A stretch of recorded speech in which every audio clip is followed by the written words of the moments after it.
do it. It's go time. Welcome to Go Time, your source for diverse discussions from all around the Go community. Big thanks to our partners at Fastly for ensuring Go Time reaches you super fast all around the world. Check them out at fastly.com. And to our friends at Fly, host your app servers and database close to your users, no ops required. Learn more at fly.io. Okay, here we go.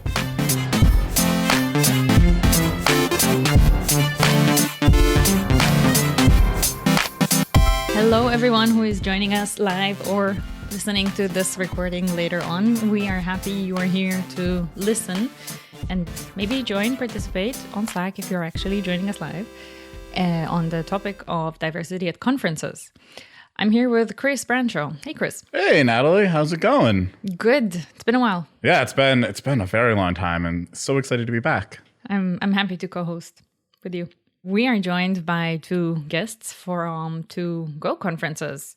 Ronna from GopherCon Europe and Kaylin from GopherCon in the US. How are you both doing? Really good. I guess I'll go first. I'm super excited to be on. I haven't actually done any sort of podcasting since all of COVID, so I feel like I'm like rebirthing right now to come back and join again. It's really cool. Well, we're excited to rebirth with you. Ronna, you've been on the podcast several times in the last 2 years. Yeah, I think so.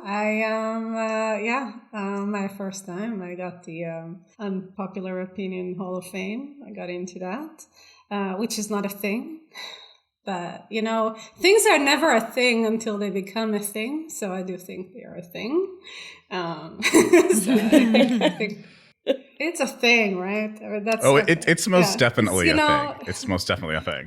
Matt put me in the Hall of Fame, and I try to maintain the title. But we'll see how I do.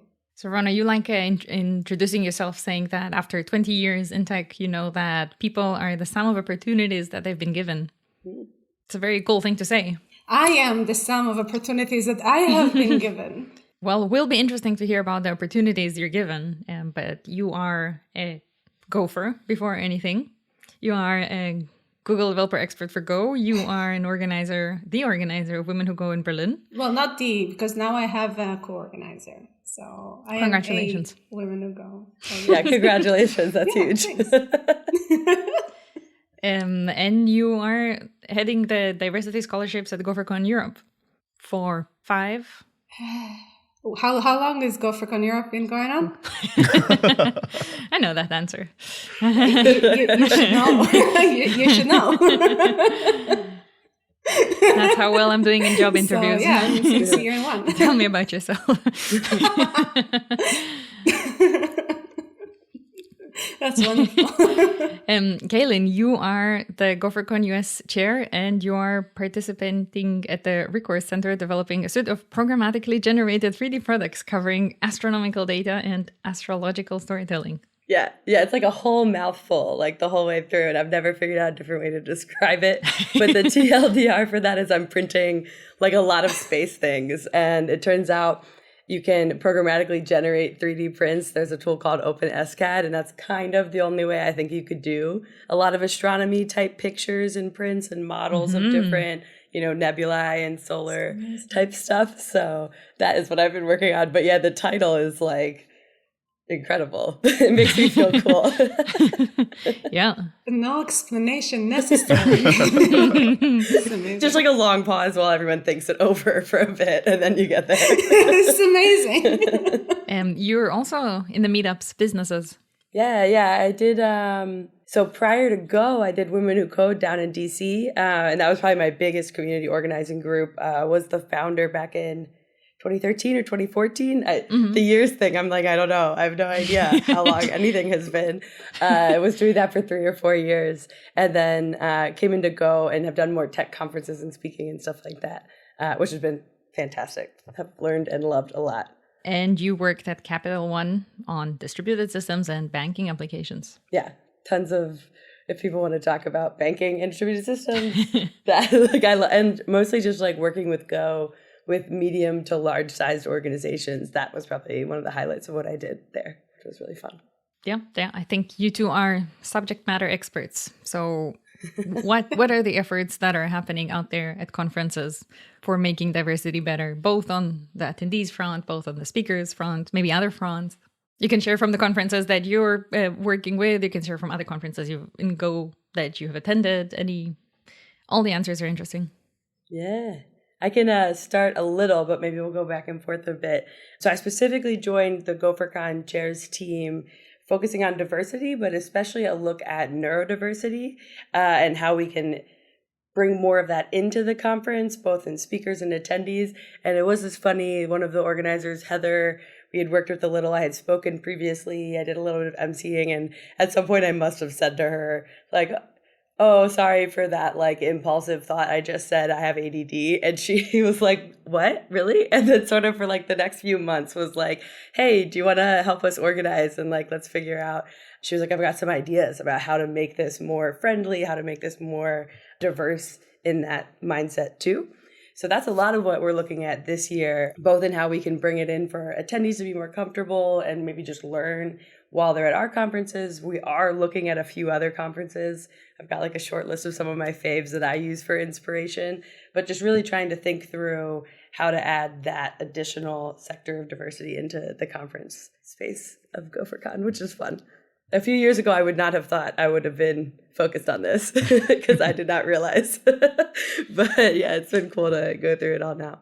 This is so cool. I am so interested in connecting with you after to find out more. So funny story. Vice versa too. Yeah. So funny story. Natalie organizes GopherCon Europe, and year one of GopherCon Europe, which was in Iceland, where Kaylin spoke. True. That's true. It's a long time ago, though. It is. It was a while ago. It was a minute. Yeah. I think by now we all counted. This was 6 years ago. So I mean, on the one hand, it's like depressing, and on the other hand, it's amazing. And like, I can't decide. So I'm just going to go with time passed. But yeah, Natalie reached out to me and she asked, this was, I think on the first time that I interviewed here at Go Time, I told this story. So she reached out to me. We used to message each other on Facebook, of all places. And she reached out to me, and that's the medium where I got the big question, like, do you want to organize a diversity scholarships for GopherCon Europe? And I said, and I had no idea what that entails. So I, of course, said immediately yes, because I always say yes to things I don't understand. So it's a problem. And yeah, I had no idea what's going to happen. I am glad to say that after a year I improved a little bit in my skill set and understanding of how to do this. And yeah, but it feels like every time it's a different story. And that was obviously also before the pandemic hit and kind of changed the whole situation for us. But we are bringing people to the conference again this year. Hopefully, if they all get their visas in time, which is a big problem. And I'm going to have sleepless nights again. And it's going to be amazing. So I'll probably be very grumpy during the conference, as I usually am. Everything has to be perfect. So it's part of. I feel like that's just part of being a conference organizer. Is just like, oh, we're finally here, and oh, there's so many things that I wanted to do that aren't right done yet, and I gotta like finish clobbering everything together. But everybody else is like, this is amazing, and you're like, everything's on fire. Well, I mean, okay. So Natalie is the organizer. I am just doing the diversity scholarships. I do like that she changed my title from because I think the first title that she gave me was head of diversity committee, which was nice. And I stuck to it. and now I'm the head of diversity. So I guess that means that that's a promotion, right? My responsibility is expanded a bit, and we need to discuss. But it's always nice to find out like this. So what is the problem with diversity at conferences? Ooh. Not at any specific conferences, at Go conferences in general. Yeah, no, it's a great question. So I'm going to take this one. So first is first things first, like we have to start with the attendees. So most people who work professionally in the industry are from a very homogenic, predominantly white, predominantly male population, particularly from, also upper middle class, etc. Like they have, the education, a bunch of stuff that allows them to get the right job, get an education budget, go to conferences, and sort of enjoy the perks of also, socializing. So, and we start there. And then because of this, I think we also see that most of the speakers are from that same communities, because they kind of inspire each other. And people who really can't afford to join conferences, and conferences are not cheap. People who can't afford to go to conferences are not going to end up being speakers. I mean, and if the first time that you're ever going to attend a conference is as a speaker, that's tough. That's very tough. That's not an easy experience to have. Also, I'm pretty sure that with the butterflies, you're not going to learn much. So you'll just be waiting your turn. And I do see that happening once in a while. But it is a very, very a big undertaking.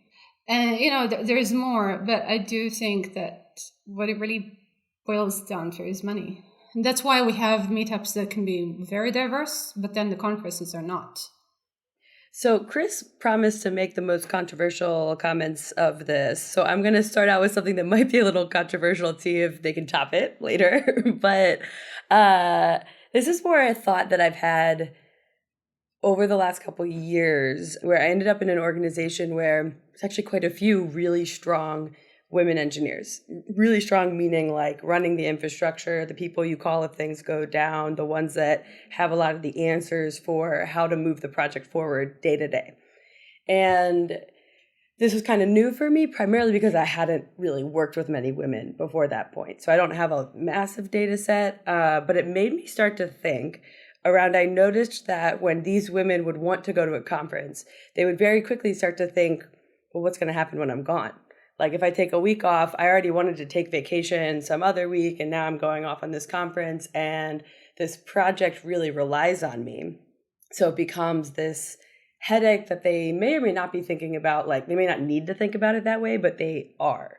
And so that is something that I've had sort of in the back of my mind ruminating just around how much does that impact attendance. So Ronna, exactly like what you said about the meetups being more diverse, the conferences not. Is there that level of how do they step away? How do we make that easier for them to step away? And maybe the controversial piece is it has made me wonder if like women are more critical to their projects. And like that's the reason they're not going to these conferences that aren't essential. And maybe they are finding ways to learn it without being there, which could be okay, which could be not a problem. But I also think it would challenge me to start to ask that question of like, well, how do we make it more convincing? How do we make it more worth their time? How do we make it so that teams know, or if you've noticed this on your teams, how do you make it so they have support so that they could take that time off and it wouldn't be as disruptive? But I don't have a ton of data on it, but I have started to wonder if that impacts minorities attending conferences more than I would have realized a few years ago. Yeah, I think that's a really good point, actually. Like one of those things I hadn't really thought of like that flow. And I think I would add to that, I think a big chunk of the problem is that conference space, like the conference environment itself is not particularly welcoming if you are someone who like is not a cis, white, straight, able-bodied man. There's a lot of people, they tend to be very cliquey, and they tend to be very normative spaces. And I think actually, and this is I guess is like kind of my first controversial point. I do not really like diversity scholarships, specifically as a method of trying to solve the inclusion problem. I also don't like how we name diversity scholarships. I guess I can tackle that second thing first of I understand the wanting to get people from underrepresented communities to conferences, but I feel like the scholarship part makes it seem like we're tying in underrepresented people with economically disadvantaged people. And I don't like how those things get conflated together, because I think it does get conflated together in people's minds. And I've seen this like at places I've worked as well, where it's like, oh, we have a whole bunch of new grads and most of them are women. And now the thought is, oh, if I see a woman who's an engineer, I think she is junior because of that. And I think there's a little bit of that's prone to happen at conferences of like, oh, you see someone who's Black or a woman or someone that, you know, you think would get a diversity scholarship. And as you're like, oh, that person might have gotten here through that realm. And, you know, whether that's the net positive of them being there might outweigh that bias that comes in. But that is a thing that kind of just like irks me a little bit at the end of the day. And I also think that for too many conferences, the diversity scholarships are the primary focus of making conferences more inclusive. And I think that along that and trying to get more diverse speakers or making the speaker pool more diverse and getting more people from underrepresented backgrounds up on stage, I think that puts a lot of focus on like these really smaller groups of people, right? Because like a diversity scholarship is only going to be a handful of people. The number of speakers is only going to be a handful of people. And that takes a lot of energy away from efforts to say, well, why isn't how do we make the bulk of people going to be attending feel more included and really pull in more of those underrepresented groups? I think a really good example of this is something that's really simple that I think people don't think about very often, but it's bathrooms. And at basically most conferences out there, even though most conferences, as we just said, are dominated by men, right? 75, 80% men in a lot of cases, we still have very, very gendered bathrooms, which logistically makes no sense because then you have enormous lines for the men's room and the women's room are just completely empty. It's one of my favorite things, though. I love it. You say it like it's a problem, and I just don't understand. I just don't understand. You know, like my favorite thing is taking a photo. My favorite thing. Like, yeah, no, they are just like completely empty. Also, it smells really nice inside. Like, I mean, it's fantastic. It is a little bit of karma to men who are it's usually the other way around. So it's that. But I think one of the issues at the end of the day is that for certain parts of the queer community, especially for non-binary people, now you've stuck them in this position of, well, not a man, not a woman, I'll go use the family bathroom. So it's like logistically sort of annoying. And you've now kind of excluded this group of people.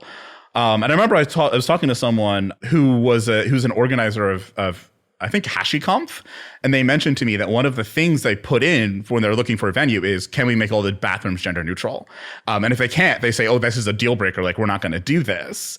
And I think more conferences should try doing that sort of thing. And I think putting more energy into that sort of focus will wind up being way more inclusive for people and kind of signal, especially in this case, the queer community, that, hey, this conference is a welcome space for you. Like, your gender identity doesn't line up with men or women. That's perfectly fine. Use whatever bathroom you like. And, maybe you leave a couple to be inclusive of the people that are like, look, I really don't want to be in a bathroom with people who I perceive to be this other gender from me, which is like, okay. I mean, there's also the family bathrooms that they can use, those single stall sort of things.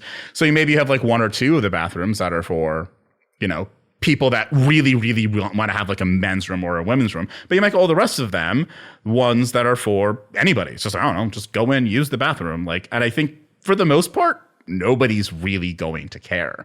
But that's like a logistically challenging thing to do. It takes more effort for you to have conversations with venues, figure out how to message that properly, how to label that properly, how to let everybody know, let everybody know the alternatives.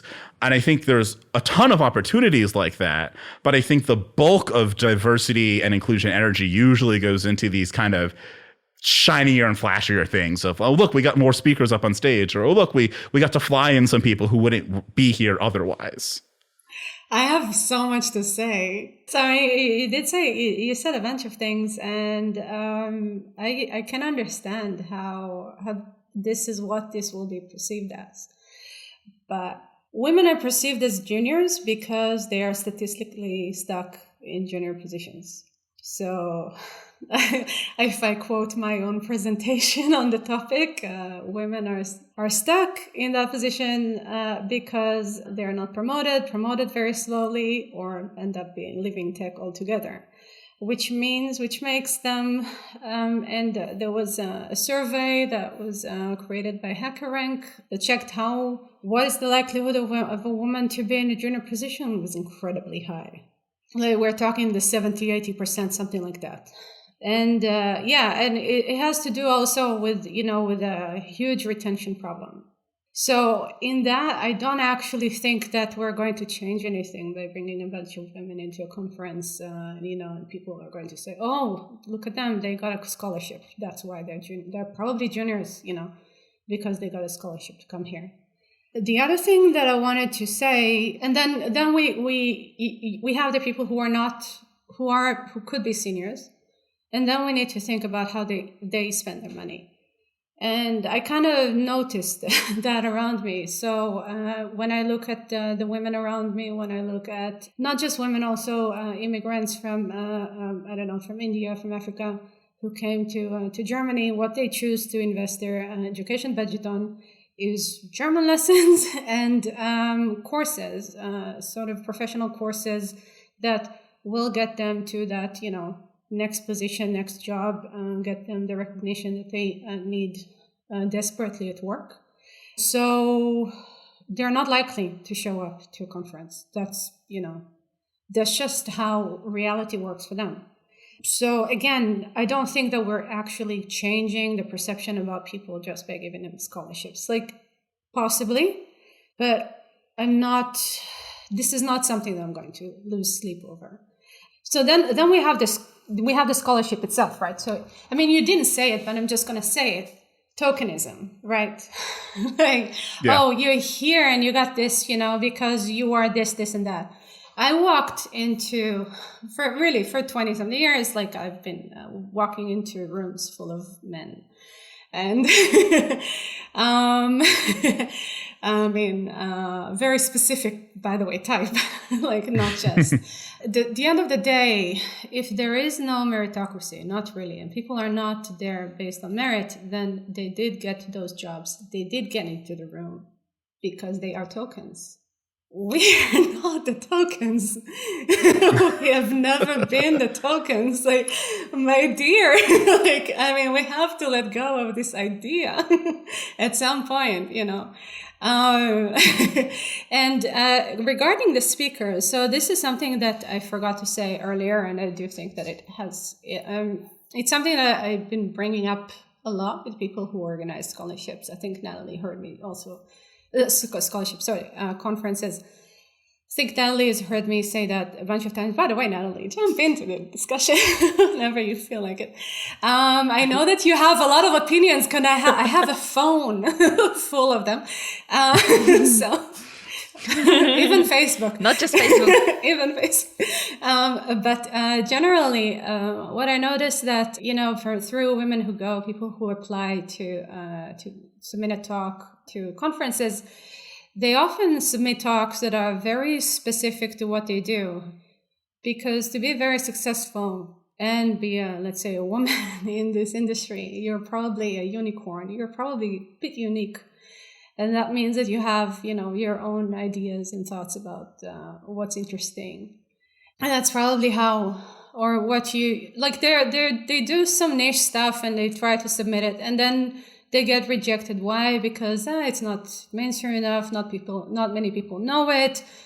People don't understand it very well. So it's very hard to have them submit talks, have them accepted, and be authentic. And I don't know necessarily, I can't say that I know necessarily how we can address that, but I think it should be on people's minds. Mm-hmm. Natalie, do you have like more from those texts that you want to add in there? But I also have a lot of thoughts too. Please do share. No, this has been so cool. I've thought a lot about, Ronna, what you were saying about like how you're bringing up what you're submitting. Is it getting accepted? Are people interested in it? It made me think a little to my point earlier about like, are the women in roles where they're working a lot and so then they don't come. I think I've also seen there's less inherent interest from women in kind of advocating for what they've done or sharing it. Like I've noticed when I've had mentoring conversations, there a lot of it can be on, well, here's why you might want to. Whereas I think with men, they've already sort of understood that. They're like, of course, I want to share this and I want to make sure people know what happened. And that might be a thing that is inherently causing women to self-select out because for whatever reason, they just aren't catching that this could be valuable for them. And I liked your points there around like there's just, it's more than tokenism. It's more than like there are stats about how they are more junior, but if we start to look past and understand why they are more junior, you then realize that it's not necessarily about experience, but maybe about leveling. And I loved all of that. Chris, I want to hear more of your thoughts. The one I really liked was just the bathroom example alone. You were like, I've got a few more. I started writing notes. Hopefully you guys can't hear me like scratching with my pen. But that was such a good one. And it reminded me of one of my favorite conferences. Now I've got to go to HashiCorp. That just like jumped high up on my list. But there's this one called Bang Bang Con that's pretty small. It's kind of local, I think, in New York and San Francisco. I'm not sure if they've expanded, but they always did gender neutral bathrooms. And they really created this like magical environment for, it's just a programming conference that's like, come and share what you love about computing right now, anything, just holistically. And it worked really well. Another reason it's on my mind right now is that it worked so well for neurodivergent minds as well, because it essentially was coded for, tell me your hyperfixation, tell me about this weird thing you built with your project, like just come in, just share that joy with the rest of the group. And that conference was probably one of the most diverse that I saw, both around like men and women. People of color, I think, was a little lower, but higher than I think I've seen at GopherCon so far. And the queer population was just like, I mean, it felt so friendly. You went in and were like, okay, cool. We're all here. We're all hanging out. This is just a good time to learn about programming.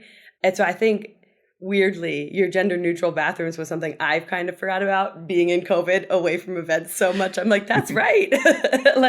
But I think it weirdly correlates in my personal experience as having helped create incredibly welcoming spots for just everybody. So I thought that was really cool to call out. Yeah, I think too, Ronna, to your point, I think the speaker problem is interesting because I think a big part of why there aren't more women or frankly like Black, brown, whatever people speaking has a lot to do with the fact that they're not in the audience either. So I think there's a thing that happens when you go to a conference and you're in that space and you're experiencing it, you're like, oh, this is awesome. But then you also get to talk to the speakers and all of a sudden you realize, oh, these are just normal people, right? These are people that are like just like me. They could be my coworker. They're not really anything special. So I think there's a lot of that in people's minds of like, oh my God, to be a conference speaker, you got to be like way amazing, way fantastic, all of that. So I think like that's a big chunk of like, I think why a lot of people don't even bother applying. They think it's like, oh, like all those people out there that are great at this, I'm never going to get through. But I also think that there's like this really interesting problem that it's like a theory I've had for the past like at least 6 or 7 years about like, why is it that it's so hard to crack the diversity problem? And I think a big chunk of it is that inadvertently, people tend to look at marginalized groups and turn them into monoliths. They tend to look at them and see, oh, well, we just need women on stage. We just need Black people. We just need neuro spicy, as I like to call it, people. We just need queer people. We just need these different groups of people to come to our conference, not really understanding that these groups of people are like huge diversities within them, right? Like one of the things that always kind of annoyed me about in the US, the 2008 election with Barack Obama is that there was, all of these people, saw it all over news when he was running and when it looked like he was going to win and all of this, people were saying, this is fantastic because all of these, little Black girls and boys who are growing up now see this and now they know that they too can be president. And I remember hearing that and just thinking, why do you think that I ever thought I couldn't be president? Right? And I realized that is part of the kind of separation that exists within these types of communities is that, yeah, there's a lot of people like me who are like, no, I can be the first. Like, I don't know why you think I wouldn't be able to be the first. There was always a first. Like, we had a first president. Why can't I be the first Black president or the first queer president or the first whatever? And I think a lot of the time, this also goes into a little bit about why I have irks with diversity scholarships, is that when you're trying to build more inclusive spaces, the people you need to kind of pave the way are those people that were already like, nah, I can be the first. Because those are the people that, A, build coalitions of communities behind them, and then kind of already know about their community and are willing to build the bridge so that you can help make your space more inclusive, right? That's where I've done essentially everywhere I go. I've managed to build up communities and I try to communicate with people. Like, I'm one of the rare Black people that talks to white people about racism. Even that last GopherCon, I had for, I think, like an hour or two, a little table at the Google booth where there were like, I think 5 or 6 white folk that I was just telling about, this is what it's like to be Black in tech. And like, those conversations don't happen usually. And you need one of those community builder people to go and do that work. And back to like why I don't like the diversity scholarships as much, community builders aren't generally the type of people who are going to necessarily go after those scholarships. They're going to be the people that are like, no, I can find my way. I can do it. But they're like, is this worth my community organizing energy? Is this conference going to be worth my reputation and going to be worth like me endorsing it? So when they go into these spaces and then they see, oh, no, this place, this is a mess already. There's all of these problems. Or when they do get involved and they organize for a little bit and there's all of these little, microaggressions and all this stuff that's happening that are saying, oh, no, this isn't a safe space for my people. Then those people are going to go back to their communities and be like, nah. Like, this ain't it, fam. Let's go find another one. Let's go and do it. So you crucially need to seek out those people and bring them in and then really listen to them and be like, oh, what is it that your community needs to feel included here? And then those people will build up the kind of, oh, yes, this is what we have. OK, let's bring the whole crew through, basically. Like, now it's all good. And those communities as well will start to do things like build up, like, OK, let's sponsor, or like, let's tell people, like, no, like, all y'all go submit to this conference, go submit a talk. Like, that's how you'll get your way. That's how you get upstage. Don't go for the diversity scholarship, go for this other thing. So once again, I'm not saying diversity scholarships are bad. I'm saying, we should also be focusing on finding those community builders and bringing them into the sphere, and crucially, listening to them, which has been the hardest thing. Every time I go into one of these spaces, because I've done a lot of organizing, I've built tons of ERGs in my past at companies. The main problem I always run into is actually being heard by people that say they want diversity, but aren't really ready for what that means. So a lot of this work is, we got to get all of the organizers, all of the people that are in power ready for what it means to be an inclusive conference, an inclusive space. So that's like other energy that, not that we should take away from the diversity scholarships, but we need to be doing that along with those diversity scholarships and along with these other efforts, because they're super, super crucial. I'm like so inspired. I'm like, yes, Chris, you've solved it. Like, I am with you.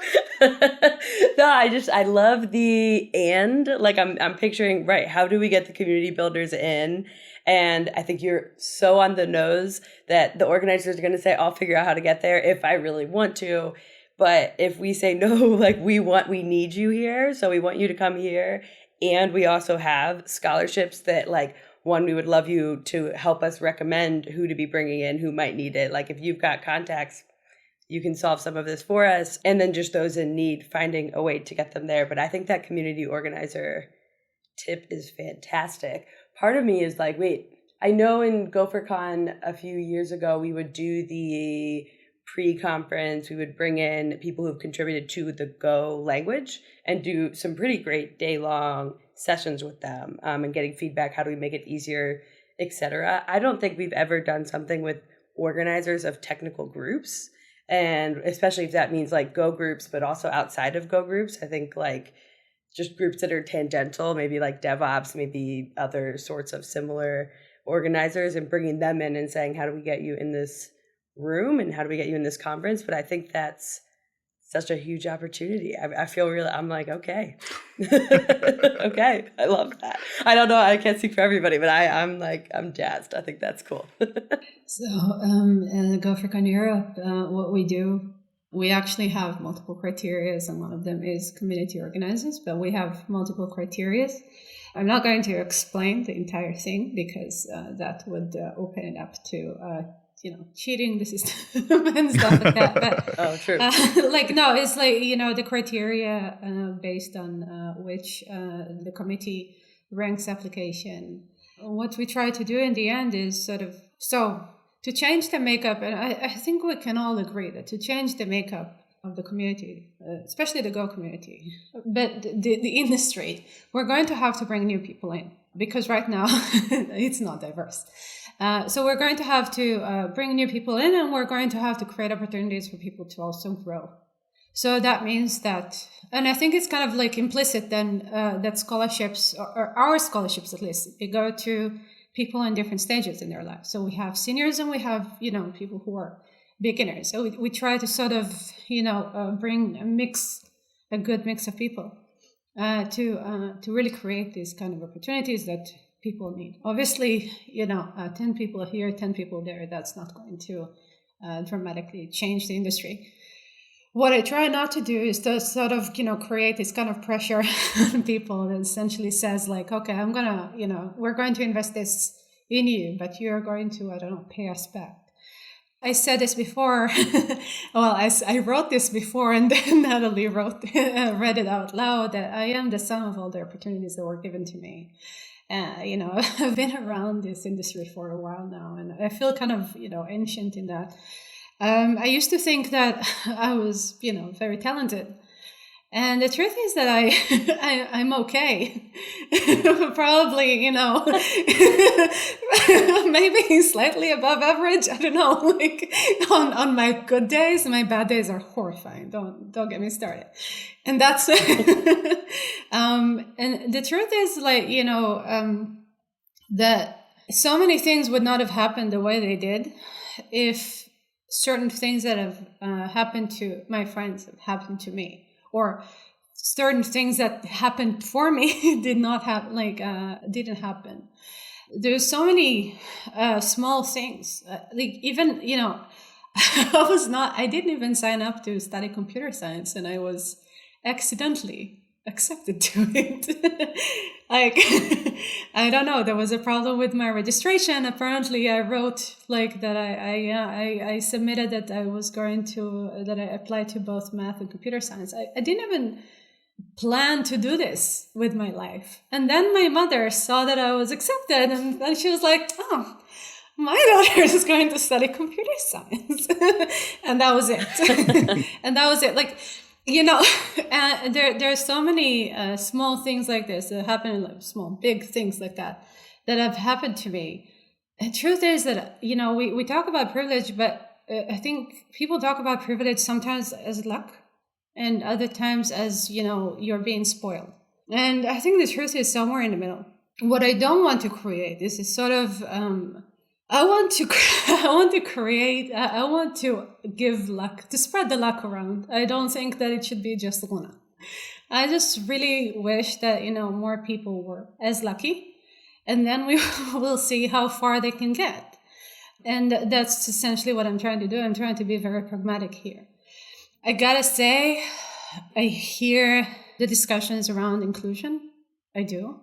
I understand that, communication and, sending the right messages is very important. But I also just want, to spend money on underrepresented groups until they don't need it anymore. And, it's very pragmatically, they just spend the money where it's going to be useful and it's going to make somebody's, lives different or better. Or not, there are flops out there, and this can happen. Somebody can, be very passionate today about Go and about the industry and live tomorrow, and that's okay. They don't owe us anything. So. Yeah, and I think that's why I'm also on board with diversity scholarships. I'm yeah, we have money to give to people to get them here who wouldn't otherwise be able to get here. Absolutely. I don't think that they're a bad idea because of the idea themselves, right? I think the issue is, as I said, like, we have to do them and these other things at the end of the day. Like, I think it's great. Like, yes, let's transition those underrepresented communities into represented ones and then move on to other underrepresented communities.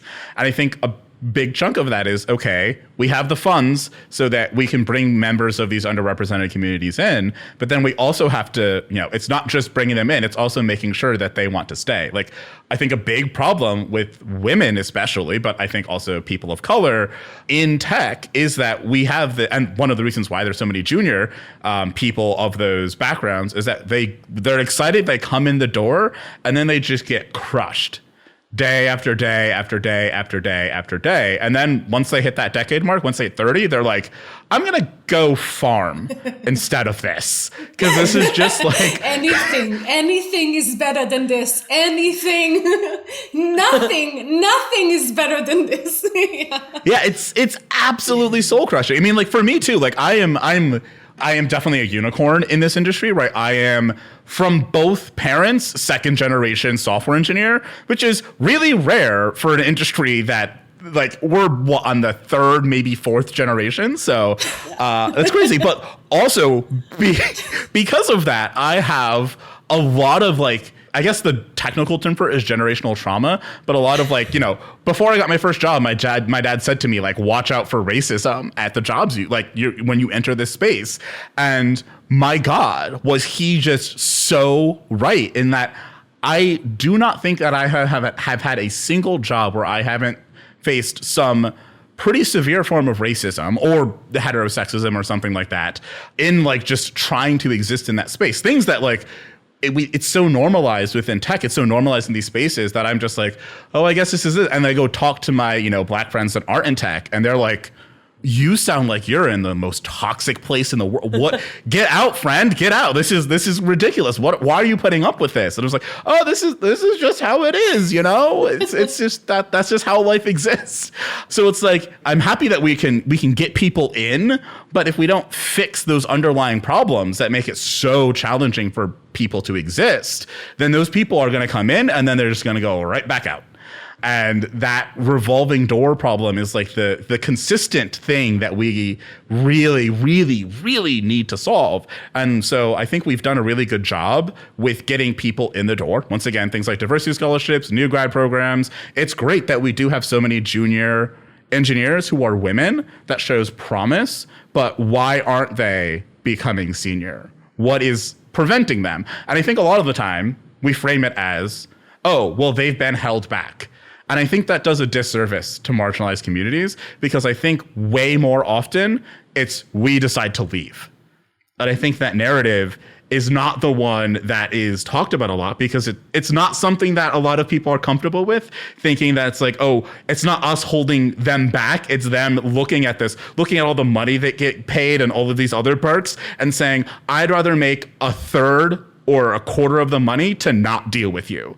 And that's a very difficult thing for someone in power to deal with and have to actually face. But that's the reality of it. Like, there's just tons and tons of people that are like, yeah, no, I did software engineering and just, I'm not putting up with that. I have too much self-respect for that. So yes, it is partly the system holds people back, but the system also chews people up and spits them out and then makes it so that they just want to leave. And I think our conferences tend to be a little bit of an extension of this space where we haven't countered that, right? Because that's the status quo. And if you want to make it inclusive, you want to make it diverse, you have to push against the status quo. Like, I heard a really great analogy for, this is specifically racism, but it's really any ism of, all of these isms are like people movers in the airport, where you're getting pushed forward toward the status quo and, like, the system as it runs. And if you want to be anti that, if you want to build more diverse and inclusive spaces, you have to not just stop walking along with it, you have to turn around and you have to start walking in the other direction, but not just sort of walking. You have to walk fast enough to overcome the people mover. And then even if you're doing that, you're still in place. So you got to put in even more effort to start making progress back toward where you want to go. So it takes a huge amount of effort to do that. And I think we just have to all recognize that, like, yeah, that huge amount of effort isn't just like one or two initiatives that we have. It has to be all of these things. It has to be diversity scholarships, gender neutral bathrooms, non-normative spaces in general at conferences, places where people can have tough conversations. I think that when I was at GopherCon and was having talks with people about racism, it was extremely informative for them because they had no idea what Black people face in the industry. When I told them even like a little bit of the things that I face, the things I think of, yeah, that's just a daily thing, I just brush it off. They were just like, I can't believe you go through that. I can't believe people throughout the tech industry. This isn't like, oh, this is a certain corner. This is at the big companies. It's everywhere have to deal with this. And I think because so many people don't know about these things, that's part of the problem. And conferences are an ideal place to share this sort of stuff and to have these type of experiences. But once again, if we don't think about it as a space to do that, if the organizers aren't trying to make it a space to do that, then it doesn't become a space to do that. And I think conferences are a rare place where that could actually happen, and that would help with the diversity. If it becomes less about watching, like sitting in a theater, watching someone give a talk, and more about this is where you network, this is where you talk, this is where you share, this is where you learn, this is where you strategize, that would really help boost the diversity of these spaces. Because now it is that let's go build a community together. Now it is, I'm going to go find people to join my network, to go, so I can lean on them, so I can, when I'm looking for a job, I can say, hey, where are you at? Oh, I'm going to go join you. We're going to help fix that place there, make things better there. So I think like when it comes to like fixing the diversity problem, the inclusion problem, it should be that kind of moral, like we don't like that these conferences are like 80% cis white straight men and 10% Asian men. Like we don't like this, but also should be these other things. We want to attack this from many different angles. And I think the more of those angles that we have and the more approaches we can take for this, the more likely it is we will be able to actually solve this problem as much as you can solve. It's not a solvable thing. There will never be a point at which we're like, yep, we got enough diversity here. It's an infinite game. It's an infinite battle. We will always be trying to get more diverse, to include more people of different, even more like different backgrounds and different combinations of backgrounds. And so I guess to like summarize, like it's going to be a fight where we have to like bring together lots of different solutions to problems, and we need to not make sure that like we're getting the best bang for our buck when it comes to a lot of these. And once again, I think we've got a couple of those good ones. So again, I don't like diversity scholarships, but I don't like them because they're not good. I don't like them because that's where so much of the effort goes, and it's time to like, let's expand. We've got this running really smoothly. Good, keep that running. Let's move on to the next big thing we gotta, boot up, get that running, then move on to the next one.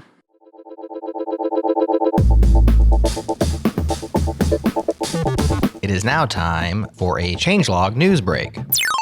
The team at Suno AI is helping change the game in text-to-speech realism by releasing Bark, a transformer-based text-to-audio model that can generate highly realistic multilingual speech as well as other audio, including music, background noise, and simple sound effects. It can also laugh, sigh, cry, and make other non-word sounds that people make. Crazy, right? Here's an example that includes sad and sighs meta tags. My friend's bakery burned down last night. Now his business is toast. And here's one more with laughter. I don't like PyTorch, Kubernetes, or Schnitzel. And xylophones flummox me. You can still hear some digital artifacts and blips here and there, but we're getting closer to synthesized audio that's indistinguishable from the real thing. And that's cool/scary. You just heard one of our 5 top stories from Monday's Changelog News. Subscribe to the podcast to get all of the week's top stories and pop your email address in at changelog.com/news to also receive our free companion email with even more developer news worth your attention. Once again, that's changelog.com/news.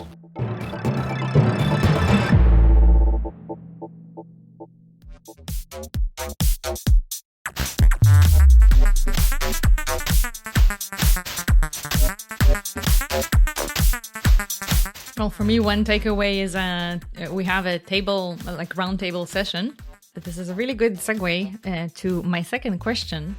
But I wanted to say first, thank you, because we have on the first day of of GopherCon Europe, a roundtable session where we have 5-10 tables on all sorts of topics. And if anybody wants to own the table on any topic that resonates with Chris, what you were saying, we would love to have that. Yeah, same plug for GopherCon US. Like for real though. I mean, just on the plug to have those discussions, but also ours is on the last day, the community day. But what we're looking at are having little meetups for different groups with some funding and the ability, of course, where, intersectionality, you could hop between them. But if there is anybody listening to this who is interested in community building or already doing it, like would love to hear from you about any of the topics: race, gender, neurodivergency, queerness. I don't know, something about just like corporate leadership would be interesting to me, because I think we're really, especially in 2023, having a lot of harder conversations in the tech industry about how are things being run and is it even working? Just kind of period. Like, are we producing the results we thought we would be producing? Are we solving the problems we thought we would be solving? And I think there's more to uncover there in terms of, are we letting all voices being heard? And is that actually what's causing us to not solve some of these challenges that I hope we uncover throughout the rest of the year? But yeah, same plug.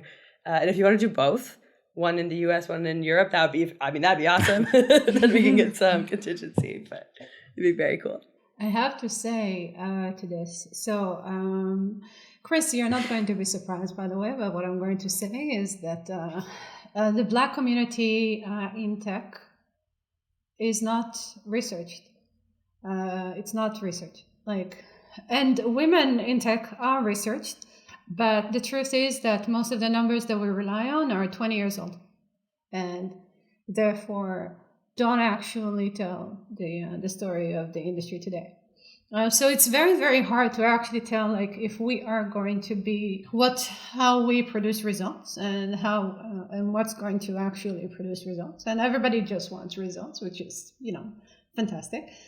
But the truth is that there isn't enough data, which is kind of like why I kind of like attempts that have been made over the past few years to correct this situation. One such attempt, but unfortunately I just checked online and I didn't see any after 2019. So HackerRank had a women's report where they surveyed, thousands of women just in tech to sort of tell where they are, why they're leaving, etc. And what was interesting about their results from the 2018 survey was that, so the leading reason people were leaving tech was for lack of career growth, so almost 30%. So people were given the ability to choose multiple choice. So they were able to choose more than one option, which gives us, a better understanding of what's going on. Surprisingly, so 1, 2, 3, 4, 5. Surprisingly, 6. Work-life balance came in 6. So family, stuff like that, which is what people assume is the leading reason why women leave tech, only came in 6. And again, it's multiple choice. So they could, if so many people had left, people did know going into tech how much work-life balance they were going to have, apparently. So lack of career growth, poor management, slow salary growth, bored. No, there is other for 4th, and then 5th, bored or not challenged in my role. I find that offensive. On my worst days, I can find people challenges. Really, I don't understand how that can happen. This industry has a few challenges, and if there are none, then getting to the bottom of why there is no diversity in tech is a worthy enough challenge for anyone. If you're looking for something, collect data and try to analyze it. That would be amazing anyways. But yeah, I always use the women's survey and the data that exists about women because and try to assume that it's true to some degree to other communities, because we don't really have much going on for us. You are a unicorn, Chris. People like you don't exist. And therefore, there is really very little data. And also, your experiences it's very, very hard to create a full story from them. Like my experiences, my personal experiences. Oh yeah, everything is, is fun and games. You didn't have to try hard to get into computer science. You didn't want it even, and then you just got in. Like, how cool for you, stuff like that. I mean, I wish everybody was lucky, but it's not like that. So yeah, if we wanted to take this on, I think it requires, collecting data, and like if we can create this kind of initiative where we start gathering data ourselves, I'd be so into that. I'd be so happy. I think unicorns are not. Everybody deserves, to be heard and to be understood and to be researched. And that goes also to the queer community and the LGBTQ community and neurodiverse community. And I loved what you said in the beginning, Kaylin. Really, it would be really nice to just try and coordinate over this, and come up with real, even figure out if we are actually bringing results, right? That would be something. I will say, I think maybe this is a place where we disagree, because I generally don't like using data for these types of problems, mostly because I think there's this great I think it was Google's latest diversity statistics. They had this one little quip that basically said, it's really annoying that intersectional people exist because it made our stats harder to run. I'm very much paraphrasing, and there's a little bit of salt in there from me, but it was like, it basically sort of said that thing of like, it's really difficult when you actually want to consider intersectional people. Like myself, I'm both Black and queer and a gender minority and all of this other stuff. So it's like, there's a whole bunch of things, and it's like, well, where do you put me in the buckets? And I think that's can be a very challenging thing with data. But I think the other part of it is that I think this is less of a thing for other communities. I think it's like, I for sure know it's a thing for the Black community. From interactions with other people of color, I think it's a people of color community thing in general, of that, and I think it happens with the queer community as well, where there's kind of chosen leaders, and there is a lot of people within the community talk to each other, but they don't talk to anybody outside the community, which makes data collection kind of challenging in that way, because if you ask the same question but it's coming from two different people, you will get two different answers. And this is part of what makes racism so entrenched in tech, is that, I've talked to plenty of people who are white and consider themselves allies. And one of the things that they always say to me is like, I know Black people in tech, and I've never heard any of this. And I'm like, yeah, because the Black folk don't talk to white folk about this stuff. Like, one of the things you're told when you're growing up as a Black kid in America, but I think for other racial minorities, it's, I think, similar in other countries, is like, you don't talk to the, to the majority folk about your experiences. Like, you just don't. If they ask you something, just go along with it. Like, especially in America, that's how you stay alive. That's how you keep a career going. That's how you're like, I can actually exist in these spaces. So for a ton of Black people, and I've met so many of them over my career, and it's what makes me kind of a unicorn, is that like, I don't do things like code switch. Like, I am me at work, at home. There's like one version of me, but that is unheard of for most Black people in tech. I don't think I've ever met another Black person that doesn't code switch, that doesn't say, this is who I am at work, very professional, I talk in this way, I use white English, I have all of these things, and then they go home and it's like, no, I'm speaking in AAVE, I'm with my people, I talk about how crazy things are at work and what this one person did to me and how kind of racist it was, but it's like, I can't do anything about it because blah, blah, blah. So I think like the problems with like trying to go off of data for this is that I think it becomes too easy for us to kind of massage that data into what we want to hear instead of just hearing. I don't want, no. I know that we don't want to do this. No, no, we don't want to do that. What we want, Chris.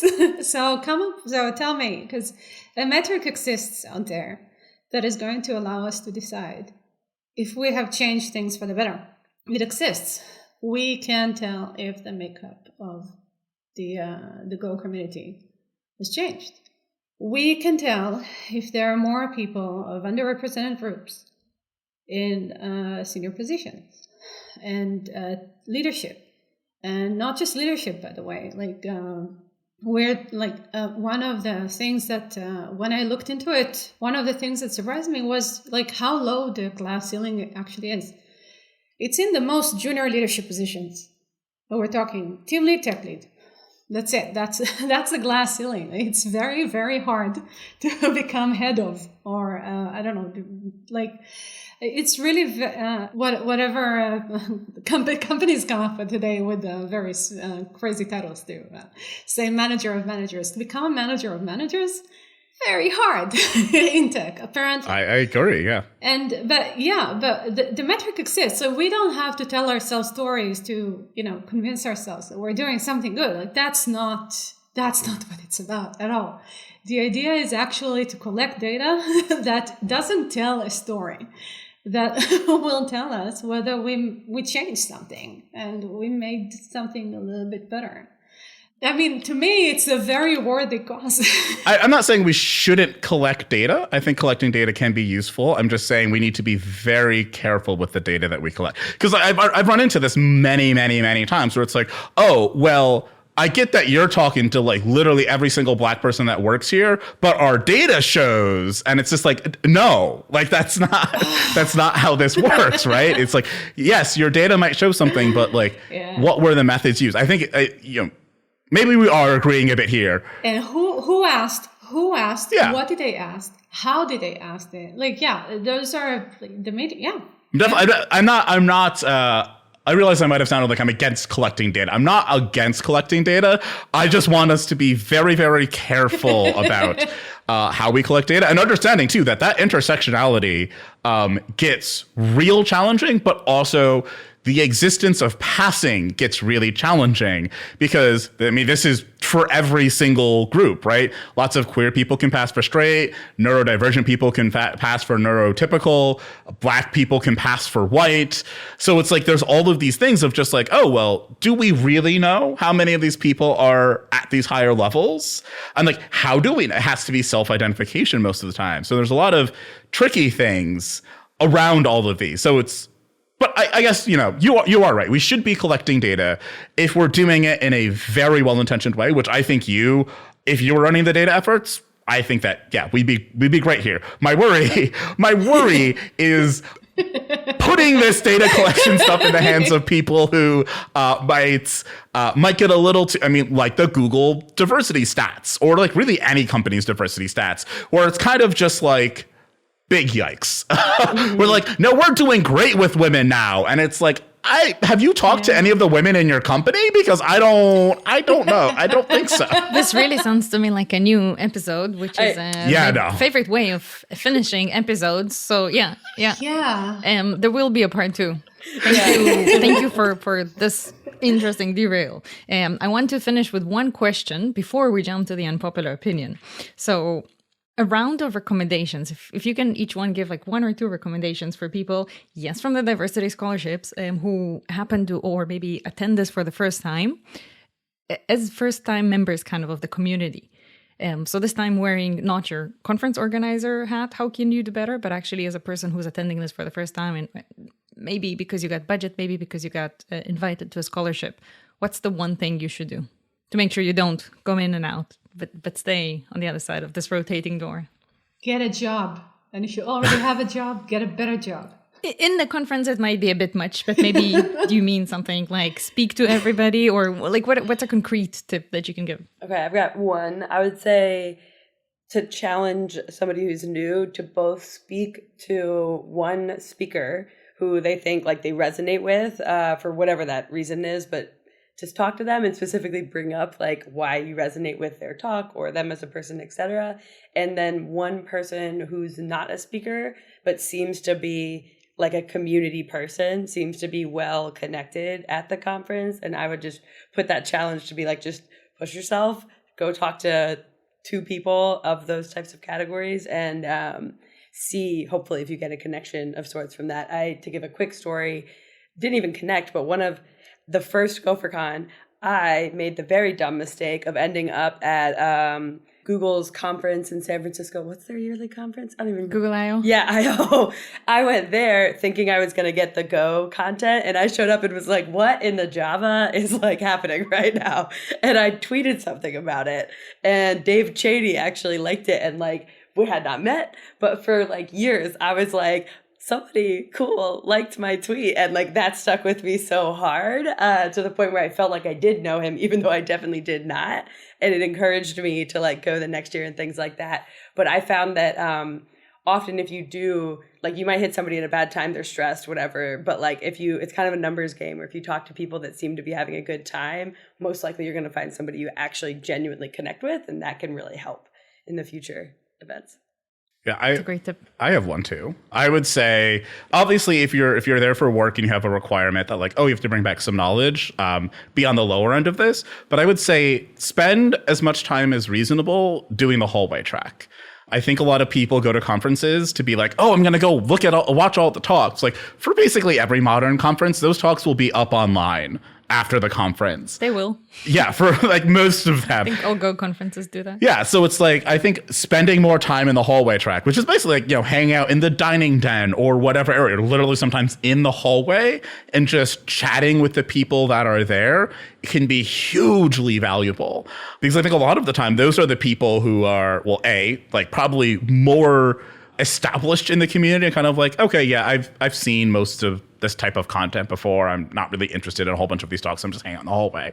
But I think that also helps you kind of develop relationships that you might not otherwise be able to. Because there's usually always like a couple of people that are hanging out in the hallway. At the last GopherCon, I was hanging out in the hallway a lot. Bill Kennedy was hanging out in the hallway. There were tons of people that were just doing the hallway track. And since there's just a small number of people there, that's your opportunity, as Caitlin mentioned, to like kind of talk to these people that are like, oh, wow, that person's amazing. Am I going to be able to talk to them? I remember doing this at the first GopherCon that I went to, and I was so excited. It was like only a couple of years into using Go. And I met Rob Pike and a bunch of the original Go team members through that. I got dinner with them. It was like super awesome. I'm like, oh, these people are like really chill. And they're not like these gods of whatever. And they're just normal people.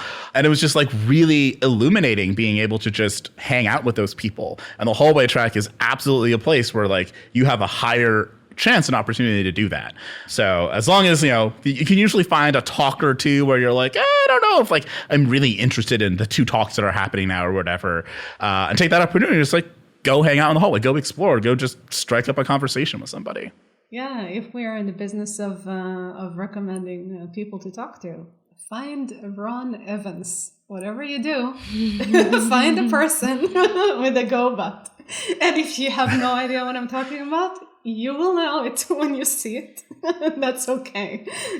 Find. For a second, I really thought you were about to say, find me. Oh, like, come find me. I was like, yeah, nice. I mean, I can always hang, though I gotta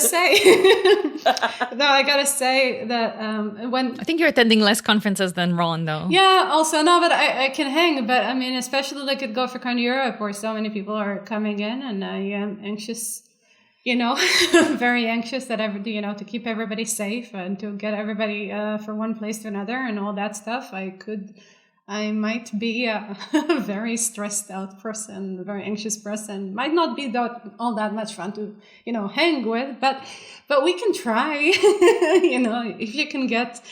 If you manage to communicate with me, I'll find you, Ronna. I'll find you. I do want to provide this, fair warning. But I was thinking also. So I think I really love the idea of like challenging people to talk to one speaker. I think it's awesome, and the OA track. On our side, I think it's really cool that we all went in the social direction. But I actually had this thought that maybe because a lot of people come in and they have never done Go or even seen Go in their lives, or they're very new to Go. Brush over the material. It's gonna make a whole lot of difference, and you can absorb so much more, understand maybe so much more. Because we get, I think, like 50%, maybe more, that are help. I'll propose my tip as well. Speak with all the companies that are set up there with a booth and are looking to hire. You don't have to look for a job. It's even cool if your company there is with a booth. This is a very unstressful way of kind of evaluating the professional ground in the sense of maybe having a kind of unofficial interview in the form of a 10-15 minutes conversation with somebody just to see if you're still on top of things, ask their salary range, like ask openly things you would be very awkwarded out asking in an interview you really care about. And at best, you might find a better job. At worst, you're not making into their candidate pool this year. They just don't sign you up.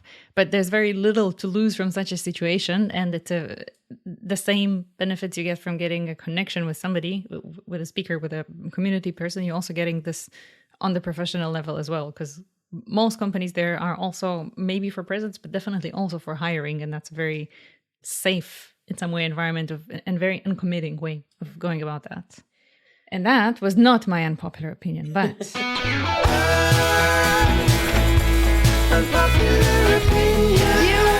I actually think you should probably leave.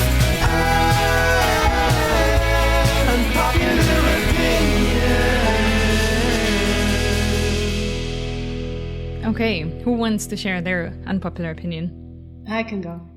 So this one is my controversial one. Go ahead. So I am of the opinion. So a long time ago, somebody told me that there is no such thing as unconscious bias. There is cognitive bias. The word unconscious does not belong there. And then I looked into it and I found out that it's very interesting that we're using the term unconscious bias to sort of determine that we're not aware of things that we do. But the truth is that we have awareness. We know we have a lot of control over what we do. Mistakes are made. Everybody makes mistakes. That's not what this is about. This goes beyond that. So my opinion is that research this, and hopefully you will come to agree with me that the term unconscious bias should be abolished and erased from our vocabulary. Since it doesn't actually mean what we think it means. Cognitive biases are something that we use to interpret the world. It is a healthy mechanism, and we're very much also aware of what we're doing. Or can develop awareness. We shouldn't let people get away with behavior or cognitive biases, particularly stereotyping. So to summarize that to a tweet that we can make a poll about, would this be there's no such thing as or how would you phrase that? There is no such thing as unconscious bias. Look it up. Cool. Kaylin. Oh no, mine's not about tech. Is that fine? No, that's fine. It's just it's an So is mine. unpopular opinion, not an unpopular tech opinion. Okay. I still don't know. Can you not tag me? I don't know. I might deny later that I said this, but I think TikTok is the most unbiased news that we have available to us. Ooh. That's my opinion. Interesting. Don't at me. But I would discuss it. Spicy. I guess it depends on which TikTok you're on. Yes, it does. Because there are some TikToks that I'm just like, no. I don't want to be anywhere near that TikTok. Bring me back to my TikTok. Yeah. Yes. But I think you can find the most unbiased news on TikTok. Oh. Okay, cool. I don't know if that's unpopular. I don't. It's probably unpopular with people that aren't Gen Z or millennials, or I guess the millennials who are on TikToks. I think there's a lot of millennials who are like, TikTok, what's that? Some kind of clock app? And we're like, right. Well, we do call it the clock app sometimes. I don't have to. Rona's like, I'm a no.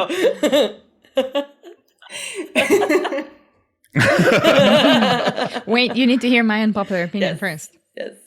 Your main language is not the one you know most words in, but the one where you are most witty or funny or smart or feeling that. And I'm so happy you said that. I made a joke in German last week. you have to disagree with me. No. It's not that I agree with you, but I made a joke in German last week, and I have never been so proud of myself in my life. Like, Congratulations on your first language. I have an unpopular opinion. Oh. Okay, let me frame it to be the most spicy, because I don't want to explain it. It probably won't be that unpopular. But I'm just going to say, you can never have enough money. Right? It doesn't matter if you have $1 billion, $2 billion, $10 billion, $100 billion. You can never have enough money. that is an unpopular opinion. Elon Musk agrees. Promote on Twitter. Okay. So there's a spicy. Now let me explain. Let's just end it. Let's just end it here. No, we could. No. So the reason I say this is one of my friends gave me a really interesting definition of, how do I say this nicely? Okay, one of my friends gave me a very, it can allude to what this is, but one of my friends gave me a very interesting definition of how to look at a certain mindset in the political sphere of saying, oh, well, you want everything to stop. And that's looking at the world and saying the amount of harm that's in the world is enough, right? I'm okay with this amount of harm. We don't need to make anything better. We don't need to give more people rights or make it so people live healthier lifestyles or better lifestyles. And that kind of sat with me for a while, because I'm this is a very interesting way of thinking about this political ideology. And when I kind of flipped that on its head and I said, is there an amount of money that I could have that would be enough? And I came to the conclusion that the answer to that has to be no, because if I said yes to that, then there would be an amount of money I could have where I could have done enough good in the world and fixed enough harms in the world that it's okay, we're good. We're done. We don't need to fix any more harms. We don't need to make anything better. Blah, blah. So it's is there a amount of money that I could have or anybody could have where they would be able to definitively say, we've made everything better? And I think the answer to that is no. I don't think that there is an amount of money you could have where you could fix all of the problems and make everybody better. Because that's that's an impossibility, right? There will always be some group that could benefit from more money being used to help make their lives better, their lifestyle better, whatever it is. Give them more rights, perhaps. So yeah, that's kind of definition of a really roundabout way of just being there isn't an amount. Now, most people that get tons and tons and tons and tons of money will not be using it to help make the world better. But that is less of a problem with them having so much money and more of a problem with how they're using it. So yeah, I think that, there is never an amount of money that is enough money, because you can always do more. You can always help make things better for some group of people with more money. Let's make that take 1.5. That'll be our next session. Not next part 2, but we should talk about that more. This is so worth my time. So. Ronna, we're glad to be worthy. Thank you. The rest of this was not worth your time. It was just right now.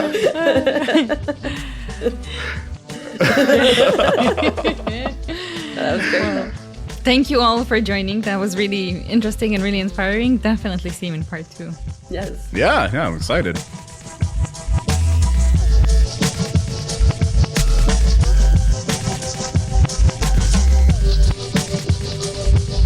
One cool thing about our new changelog newsletter is that we don't proxy links like almost everyone else does. That's awesome because A, there's no tracking, and B, you can hover on a link to see where you're headed before clicking. I do that all the time.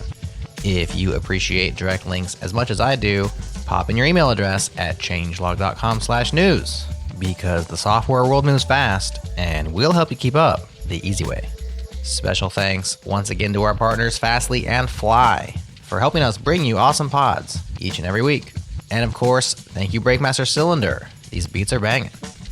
Next time on Go Time, John and Chris are joined by Jonathan Norris, Adam Mouton, and Brad Van Voigt from DevCycle to discuss WebAssembly and Go. Stay tuned right here.